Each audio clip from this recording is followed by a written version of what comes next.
भारत द्वारा यूरोपीय संघ के रूस पर लगाए गए हालिया तेल प्रतिबंधों और भारतीय कंपनी पर लगाए गए बैन के बाद असहमति दर्ज कराई और इसी असहमति के बाद यूरोपीय संघ खुलकर अपने बचाव में आ गया। यूरोपीय संघ के प्रतिनिधिमंडल के राजदूत हार्वे डेल्फिन ने अपनी तरफ से सफाई दी और सफाई देते हुए इस नीति का बचाव किया। वही नीति जिसमें रूस पर प्रतिबंध शामिल थे और इसी के एक क्लॉज में शामिल था भारतीय कंपनी पर लगाया गया वो प्रतिबंध, जिसके बाद पूरे देश में खलबली मची है। यूरोपीय संघ के प्रतिनिधि मंडल के राजदूत हार्वे डेफ्लिंग ने खुले तौर पर इस नीति पर सफाई दी और इसका बचाव दिया। कहा कि इन प्रतिबंधों का उद्देश्य केवल और केवल रूस को प्रभावित करना है। यूरोपीय संघ ऐसा नहीं चाहता कि रूस के साथ किसी देश का व्यापार बाधित हो, यानी वो भारत और रूस को लेकर यह सफाई दे रहे थे, वो भी तब जब भारत ने खुले तौर पर भारतीय कंपनी पर लगाए गए बैन का विरोध किया। हार्वे डेफ्लिन ने कहा कि इन प्रतिबंधों का उद्देश्य वैश्विक तेल आपूर्ति को बाधित किए बिना रूस की युद्ध अर्थव्यवस्था को कमजोर करना है। डेफ्लिन ने एक्स पर एक विस्तृत पोस्ट में लिखा कि यूरोपीय संघ का यह कदम किसी भी देश को रूस से तेल खरीदने से नहीं रोकता है, बल्कि इसका उद्देश्य रूस को तेल निर्यात से होने वाले राजस्व को सीमित करना है, ताकि यूक्रेन में उसके सैन्य प्रयासों को कमजोर किया जा सके।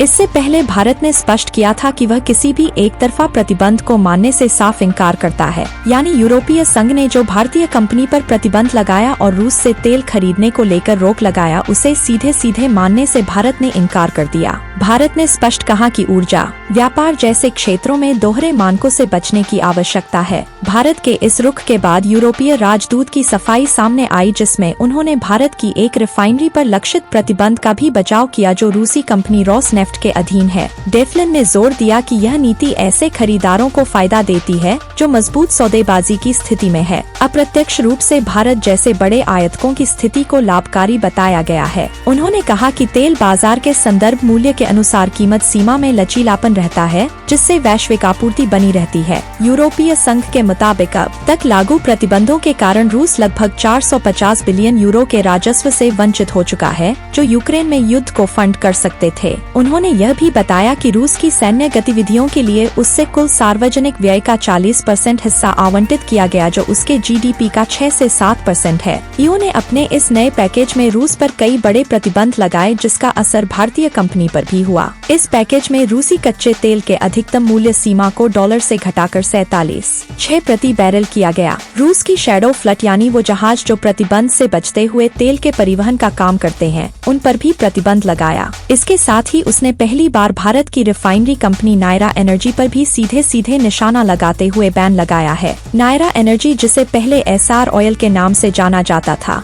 उस पर बैन लगाकर उसने सीधे तौर पर एक चेतावनी दी। यह भारत की दूसरी सबसे बड़ी रिफाइनरी है। ईओ का आरोप है कि यह रिफाइनरी रूसी कच्चे तेल को रिफाइन कर डीजल और जेट ईंधन जैसे उत्पाद यूरोप को निर्यात कर रही है, जिससे रूस को अप्रत्यक्ष रूप से राजस्व मिलता है। जिसके बाद से यूरोपीय संघ लगातार अपने बचाव में आया और ऐसे कुछ प्रस्ताव लेकर आया, जिसके बाद भारतीय कंपनी पर भी बैन लगा। लेकिन भारत ने स्पष्ट किया कि वह इसका खुले तौर पर विरोध करता है। भारत ने कहा कि हमने अपने अधिकार का इस्तेमाल किया है। भारत ने अपनी ऊर्जा नीति और व्यापारिक स्वतंत्रता की रक्षा करते हुए ही ऊर्जा सुरक्षा को एक मौलिक आवश्यकता मानते हुए इसका इस्तेमाल किया है। भारत जैसे विकासशील देश के लिए यह नागरिक की बुनियादी जरूरत है, जिसे भारत को पूरा करने का पूरा अधिकार है। जिसके बाद से अब यूरोपीय संघ यू टर्न लेकर सफाई दे रहा है।